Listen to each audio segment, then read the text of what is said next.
Mbote nabino banso bon mesa kulanda de dimujinga émission nabino éducation et développement de dimujinga lelo toina numéro sika tozali bongo na plateau na biso na deux personnes tozali na mwana mboka Dieudonné Kaboza Tumba Mulamba ye azali bongo mokambi lisanga to pe président mondial ya lisanga bengami Assemblée constituante législative des jeunes parlementaire musana bango ezali pona ko lobela bana eti bana pour webete émission na biso ezali bongo éducation et développement kotinda bana penza liboso eti batanga pona ntombwana ekolo pe ya bango moko na loboko nanga mususu kuna azali na ndeko Chris Efoko ye azali bongo mopesi toli to pe conseiller na kata lisanga lina toke musika te maître Dieudonné Kaboza mbote na yo mbote ndeko Chris Efoko mbote na yo pe kuna Mbote, madame la journaliste. Yo, na ebisi ba téléspectateurs na biso ozali est-ce que na kata présentation et le ko bakisi zali to comment?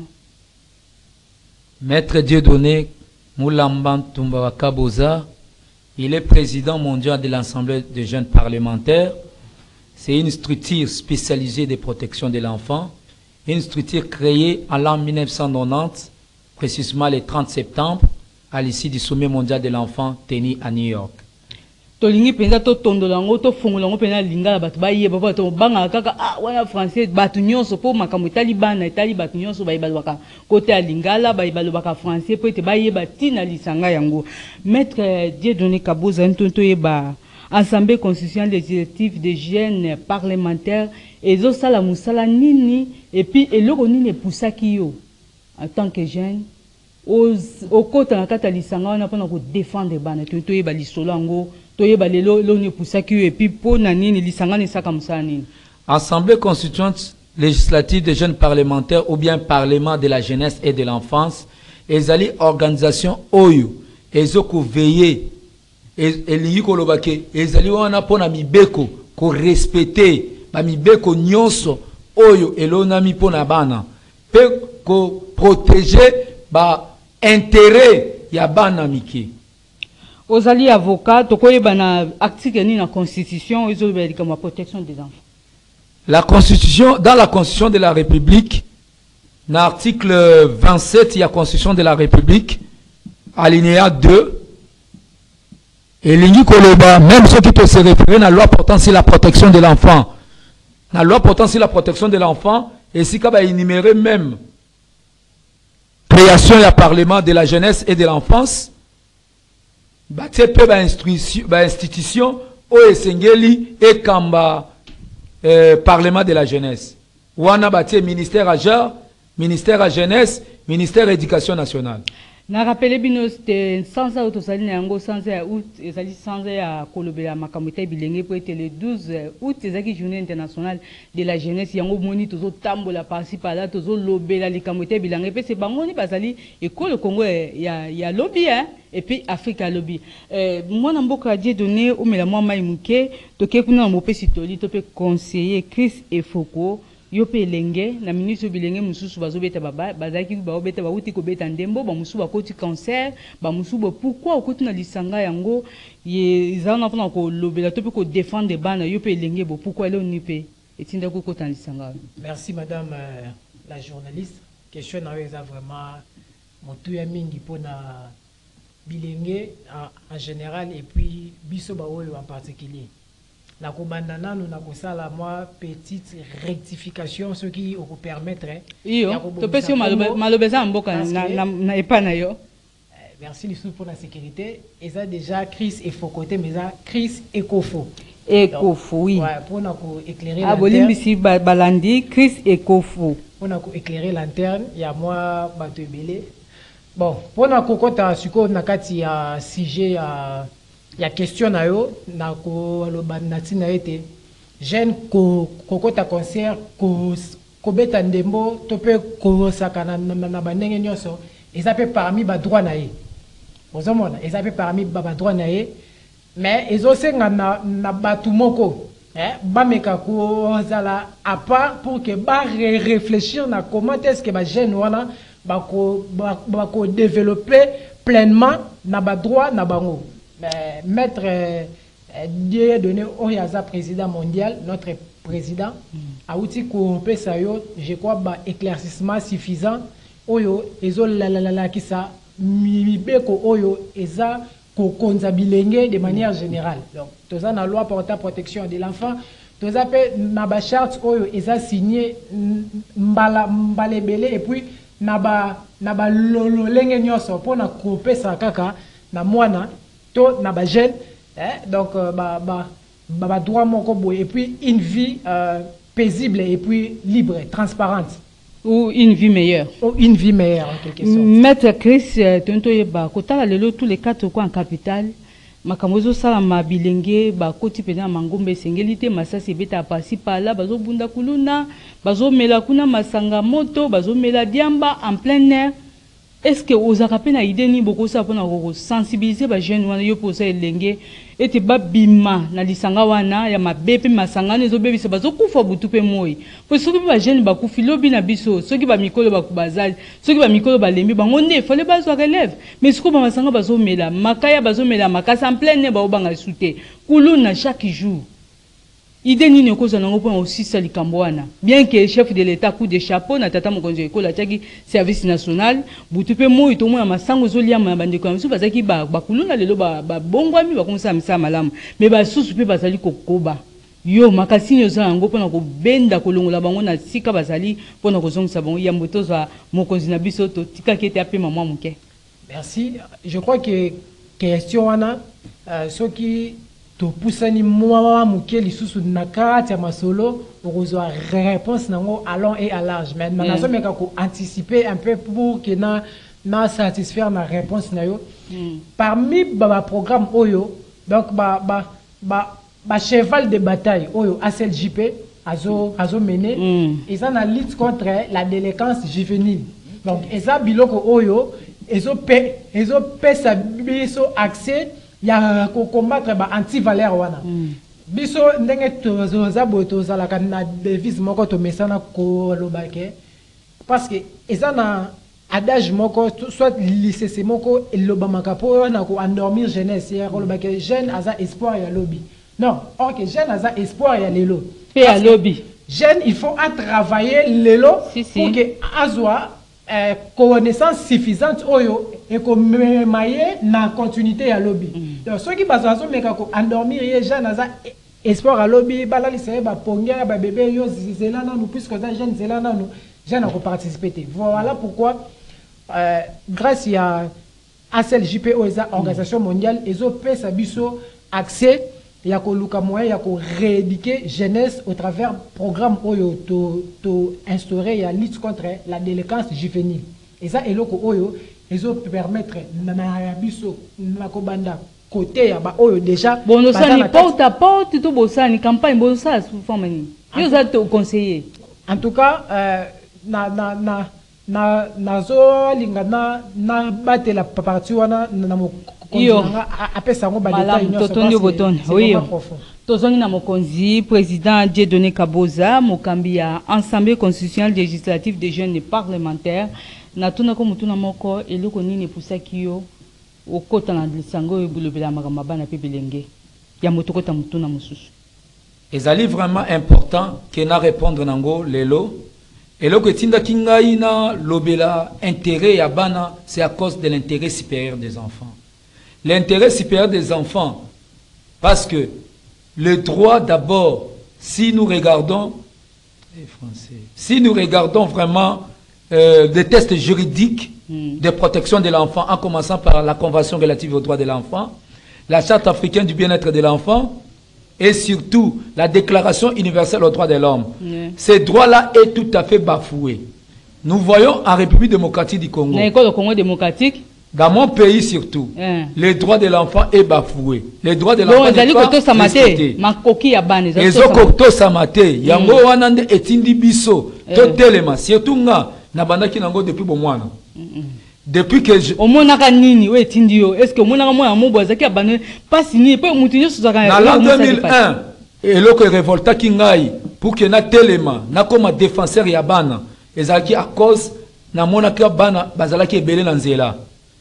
À cause ya komona bana ebele bazali na nzela et pesa kinga kanda makasi na yango à cette époque, organisaka tobengaka rattrapage scolaire na ba foyers sociaux. On a qui na université, aussi ça qui classe pour ça mettre avocat. Wana nazalaki nanu élève, nazalaki na humanité. Ah bon? Wana nazotanga nanu. Et pesa ki ngai souci makasi à partir de UNICEF. Bazwaka biso na kati ya forum des enfants. Na forum des enfants to comment ko revendiquer l'intérêt supérieur ya bana. Afin que ministère Affaires sociales et familles à l'époque soit en charge bana o bazali délaissé. Bana baleka ki mingi délaissé na ri, auto benga ki ba enfant de la ri na ba enfant dans la ri parce qu'il y a une différence. Parce que nzela pe botaka bana te, mutu mo lobaka bi nzela botaka bana te. Nzela botaka bana te mais bana bazobota mape na nzela. Ah oui.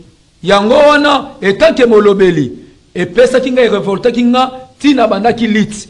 Lit na ngai bandaki pona kolongola bana ndenge conseiller na nga alobi ke kolongola bana na délinquance juvénile na dépravation de mœurs. Bolo bela moi lingala ba papa ba mama ba papa ba yoka penda. Bolo nga bon na misala ni boka délinquance juvénile. Oui ba loka en kota français mais ce que vous expliquer ba longola kata nini. Komela makaya misala mabe. Na lit na biso na kasi ya commission ya délinquance juvénile ezali nini. Kozongi c'est la bango mayele, c'est-à-dire kolongola bango na kati ya botutu o bazaki nango babosani nzela ya malamu bazonga na nzela ya malamu yango wana na kati ya commission ya délinquance juvénile tozotelemela oyo ezali makambo ba drogue tozotelemela oyo makambo ya bantivaleur surtout ya kuluna epa na biso tozodénonce baactivité nyonso mutu azosoutenir bajeune ke basimba ta mosusu machete basala nini yango wana biso tozodénonce bango tozali wana mpona changement tolingi ke mentalité ya bajeune ezonga ndenge bazalaki bajeune bazonga parce que bango nde tozoloba bazali baespoir baremplaça président de la république bango nde bazoremplace même président de l'assemblée nationale mais bareprésente yango bazala kaka bakufi or tant tozomona bango baza bakufi biso tokosepela na yango te yango nde tozolance lelo tozolance ke bajeune bozonga Assemblée constituante législative des jeunes parlementaires ou bien Parlement international de la jeunesse. Oye bengami structure ya ko promouvoir ba bien-être ya ban, pe protection spéciale ya ban amike, pe ya la jeunesse ezali wana pona kosunga bango afin que bazonga ndenge bazalaki liboso na niveau familial. Mwana mboka adie de Kaboza na landi openda malamu ndolonge uti ko limbola mosala mo ebozali ko sala mais na kati mingi ya milulu osalaka mwelo mo ko mwa théâtre mwa lisano eloko wana esepesanga makasi oyo bakate soko sala biso mwelo mo osalaka mais ozopesa mamoko message. OK. Ah! Souffrance. Quelle souffrance sur moi! Ah! Nama kilali bata. Basala kango boudinte. Abat les ménivores! Malgré mon zèle d'étudier. Enfant de ma nouvelle maman, comme ange au ciel. Mon père est féminin jusqu'au cerveau. Ma nouvelle maman diablée jusqu'au cœur. Ah! Congo! Mon pays. Debout, Congolais!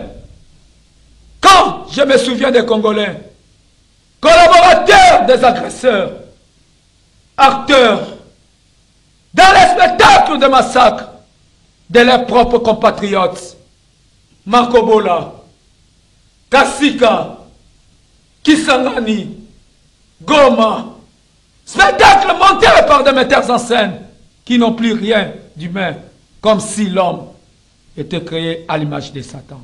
Alors, Nations Unies, je réclame la paix. La paix, la paix, la paix dans mon pays. Non, non. La paix, c'est négocier.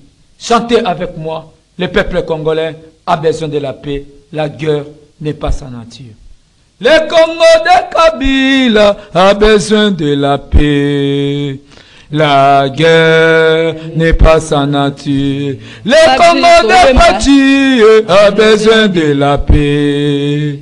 La guerre n'est pas sa nature. Le Congo débattu a besoin de la paix.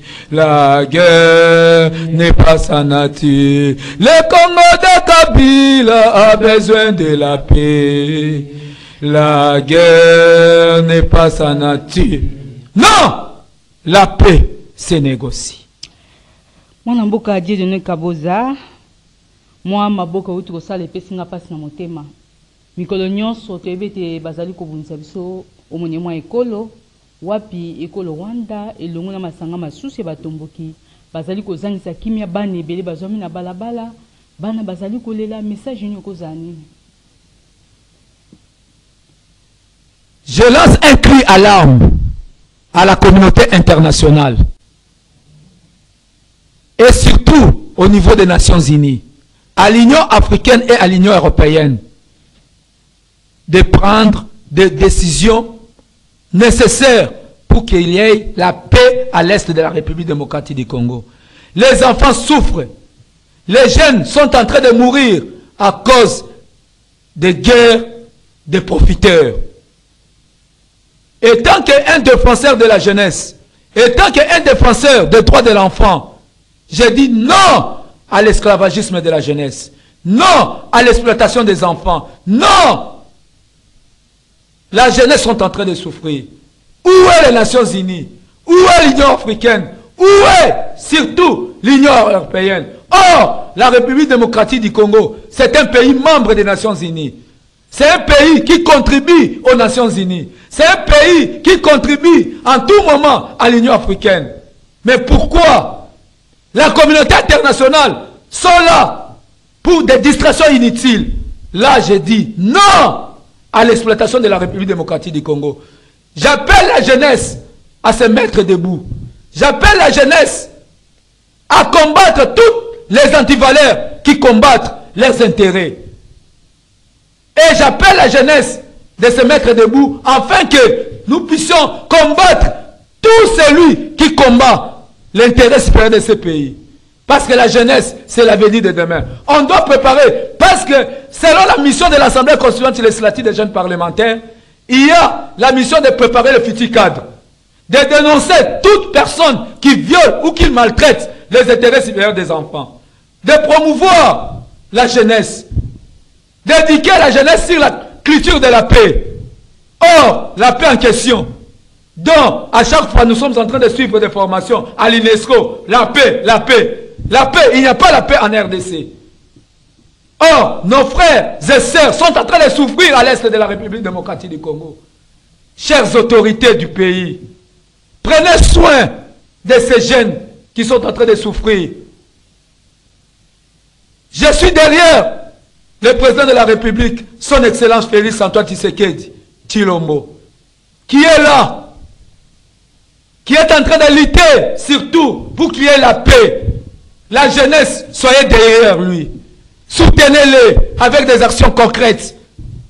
J'appelle la jeunesse à mettre debout afin que nous puissions combattre tous ces adversaires. Ne soutenez pas les antivaleurs qui sont là pour détruire le pays. Mwana mboka Dieudonné Kaboza tolandio malamu et puis coup de chapeau na tata mokonzi ekolo azali kosala maso ete kimi ya solo ezonga monyemwa ekolo Congo démocratique otala bana na ndenge bazali konyokoma pe mingi bazali kobungisa bomo yemba bango pona kozanga kimia ezami monyemwa ekolo na banzi ete bana mboka banso bakozanga sima na yepo ete kimi ya solo pe ekolo Congo démocratique ozala moko gotikalaka ata mokomo to kokabwana mwana mboka Dieudonné Kaboza tonto yeba okotaka na kata lisanga wana bachaki yo président esalimbu la boni pe bana boni aussi obimisi na kata kokoso akomi pe mutu baza boni aza moko baza mibale oyo de so longoli de na kati ya nzela ya mabe unyoso uti kotanga wana lelo ta musumo na ngwa tanga classe akomi pe mutu soit azobunda na 15 jours pe azala pe avocat lokola yo azala pe avocat lokola conseiller Chris bana boni et puis okosimbu la boni na kata lisanga ya Assemblée constitutionnelle législative des jeunes parlementaires. Merci beaucoup, maman journaliste. Ngai molobeli yabana, nazali un défenseur yabanda kala. Nabandaki na fondation nanga moko na benga kiango fondation Fodem. Na 1900 combien? Fondation nanga na bandaki nango depuis 98. Fondation wana nakola qui déjà na o bazaki ko benga déjà ambassadeur des enfants. Depuis la libota na ngai ezalaki toujours ambassadeur des enfants, ambassadeur des enfants. Avec des initiatives que j'avais, naiki ko initié, on a bengaki fondation Dieudonné Moulamba. Na kati ya fondation Dieudonné Moulamba ezalaki na centre nazo benga yango centre d'encadrement des jeunes orphelins et enfants abandonnés. Ezali na kan cité Badara. Kuna ezali na oyo ebele ba souteniraki ngango na kombo ya centre de rattrapage scolaire. Na bandaki kotangisa bana kuna na kati. Centre de rattrapage wana epesi bana ba certificat pe ba misusu bakomi lelo na école secondaire. Pe bazo so diplôme na bango. Monsieur Dieudonné Kaboza étant que un défenseur a sungi même ko soutenir bana misusu bazali kotanga na soutenir bango pe bazui ba diplôme lelo pe bazana université. Ngai défenseur lelo nazali président ya organisation oyo et sali déjà on a koki koloba inane yango nde nazali comme élu comme président international ya organisation oyo siko batu pe ba comprendre te discours ça kana tribune des Nations Unies et les kanaka boni expliquer biso penza comme sous président mondial yango ya nini donc au défendre bana na tribune des Nations Unies na kati ya Nations Unies expliquer biso penza clairement batu bana mboka ba. Merci beaucoup. Lelo na bengami nazali président international ou bien président mondial de l'Assemblée des jeunes parlementaires. Nazali na milulu oyo bazoko investir nga comme président de l'Assemblée des jeunes parlementaires. Milulu wana ezo salema na New York. Et kozala le 5 septembre 2024. Cérémonie wana nde ezo pesa nga pouvoir ya ko sillonner siko pona ko représenter 193 pays membres des Nations Unies. Pour défendre les bannes, pour défendre l'intérêt supérieur des enfants et promouvoir le bien-être de la jeunesse. Pensez topé projet, il y a perspective, il y a venir les années pour la banne. Aucun sait pas comment. Ngai molobeli na bango na accès plan d'action na 4 axes. Il y a liboso et dans le domaine de l'éducation. Dans le domaine de l'éducation, nous avons deux secteurs d'intervention. L'éducation formelle et l'éducation non formelle. Dans l'éducation formelle, nous allons quand même construire dans les 193 pays membres des Nations Unies des écoles fiables pour que les enfants puissent étudier dans de meilleures conditions. Dans l'éducation non formelle, nous allons construire des écoles de rattrapage scolaire parce qu'il y a des enfants dont les parents n'ont pas de possibilités. Mais dans les rattrapages scolaires, nous pouvons quand même récupérer ces enfants afin que ces enfants puissent être réintégrés dans la société. Mais tandis que dans les domaines sociaux, nous avions des projets dont nous allons lancer pour 193 pays membres, dont nous allons mettre des foyers sociaux pour l'intérêt des enfants. Parce qu'il y a des enfants dont les parents sont morts. Ils n'ont plus de place. Nous avions dit, notre défi, c'est servir la jeunesse et non la détruire. Or, servir la jeunesse, c'est-à-dire protéger la jeunesse. On ne peut pas laisser la jeunesse souffrir comme ça. Au moment donné, nous sommes là comme étant des défenseurs acharnés de la jeunesse. Moi, Namboka Dieudonné Kaboza, Kalamingi te ezali rentrée scolaire, bana bazonga nzela la classe coup de chapeau les sous na tata mokonzi école Félix Antoine Nseke Chilombo o ya tchaki gratuité na primaire mais soki mikolo ezali ko ya ba konzi banso ba osala nyose ko tati na humanité et ko za penza malamu penza bana bazonga classe bana nzela pe bazali ba yenga na bango kaka ba parents musupa ko komisa bana gratuité ezali azangi bik azangi kaye. Est-ce que vous pensez que vous avez une rentrée scolaire boluki place mo kabola bana moi kaye moi big moi boye ou be ko sunga ba parents banana za moi musa moi muke ba zo bana en charge to comment classe Kalamingi te zozonga le 2 septembre si je me trompe pas. Merci beaucoup maman journaliste. Ezali déjà bizaleli na ngai na mesala ko sunga bana na kati ya école. Na kenda kamingi pe na soki na komi na kati école moko quelconque na zo quand même bana na prise en charge. Na banda ko soutenir ango banda kala awa kutu nazo préparer que avant même déplacement na ngai afin que na fréquenter quelques familles oyo na kopesa bango ba fourniture scolaire kopesa bango pe quelques uniformes. Je vais préparer et ça sera sous votre présence. Mon Namboka Dieudonné Kaboza soki balobi likamoko epesa ko passe aux besoin changer pa bana okoyisa ba continuer lo ni olingaka basalela yo tente ba pena po batilelo yo kaso zo leka ba media ana muna simana est-ce que muto ana simana yo ozo préparer le boza la candidat au sénateur pe ezaka pour nous défendre pour na bana maman na bengama ke nazali avocat des enfants étant que avocat des enfants ou étant défenseur acharné de la jeunesse. Il n'y a personne qui est derrière moi. Je suis là comme un simple défenseur acharné de la jeunesse. Est-ce que je rappelle Isungi Nambula Matagi pour te défaut ma kansuza ngo ma kansimala mpe c'est banande baza Congo lobby. To il fallait pas sungo nani. Coup de chapeau d'abord, c'est à son excellence madame la ministre de la jeunesse et madame la ministre de genre famille et enfants. Oh bazana souci, ya ko soutenir jeunesse, pe ya ko soutenir bana. Avec des initiatives, oh baye nango, ezali quand même malam pour l'intérêt supérieur à banamike, pe à bagène. Message ni fort, au lancer le lot, na ba autorité, na ba parents, na ba tunyo so ba koriwa na po na ko défendre bana, po te lobby ya biso eza bana. Ya malamu o ngala ko kiko lobana na ba konsia mboka, ba respecter ba test juridique ya protection de l'enfant. Wana ezali ya liboso. Deuxième des choses, balobi gratuité de l'enseignement.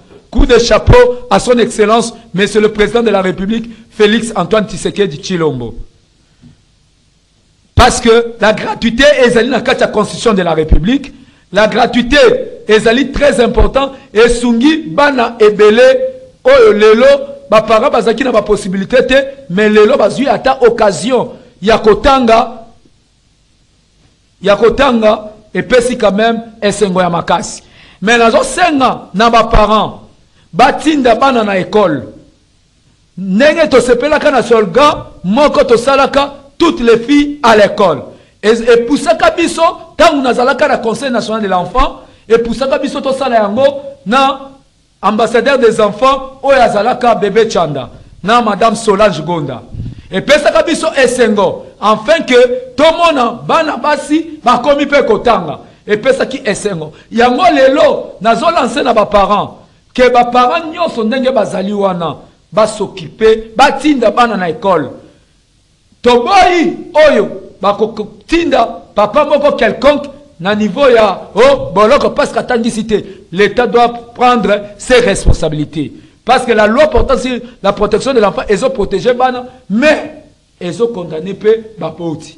Et que condamné baboti, sans qui boboti, ils ont la possibilité, mais ils ont tant moi na té. Mais tant moboti, ils ont la souffrance. Mais bozolo bake attend sa moi. Kotoyo impayement. Yangone na zo l'État congolais, le gouvernement de la République doit prendre ses responsabilités, afin que ba parents peuvent responsabilité à bana na bango. Mwana mboka Dieudonné Kaboza tozokende pa na kosilisa totikela mwangonga penza ya kotanga conseil nini to pe message nini ya suka okoki koloba pona mokomo lelo ko ete émission ya biso ko na suka okoko loba nini na oyetikali na kasi ni ngoko loba ta mususu mamujinga ifala tunanga question telle message ni loko nini tika motuya okoyebisa ba téléspectateurs ba kolanda yo na bitando biso ike et puis na ba internet. Oyo nakoki koloba ezali boye na sengi na ba jeune basadere Assemblée constituante législative des jeunes parlementaires ezali structure moko mondiale ezali na kati ya ba représentation nyonso ba chaque pays membre ya Nations Unies ba jeune oyo bazali na souci ya ko plaider intérêt supérieur bana baya la porte est ouverte mais to sengi na l'état congolais azwa ba responsabilité nae afin que ba jeune ba s'épanouir. En plus dans la prise de décision tozo senga pe to mona kapé ba grande personnalité o bazo bima na jeunesse to boy ezala kaka ba même combo to lingi pe to mona ba jeune o bazali capable ba jeune compétent to moni bango pe basali musala parce que to yebi que jeunesse et ça n'a pas tout pour le développement ya mboka oyo parce que ce qui jeunesse est télémi mboka na biso et kozala le meilleur to komi na suka to ntoye ba est structure na yo ezomi na ba commune nyonso ba biro ezali na Kinshasa na école Congo démocratique et c'est ça partout to koma est-ce que ba biro ezali Merci beaucoup. Ici, en République démocratique du Congo, il y a un président national. Le président national, c'est M. Hussein Ndala. Il est le président national du Parlement de la jeunesse congolaise. Bureau et Parlement de la jeunesse, c'est au niveau du stade Tata Raphaël. Nakati Tata Raphaël. Nakati Tata Raphaël, et na Conseil national de la jeunesse, et zappé na Bureau et Parlement de la jeunesse, où ils sont coordonnés par M. Hussein Ndala. Mais c'est bien partout, partout dans ma commune, union c'est ça là.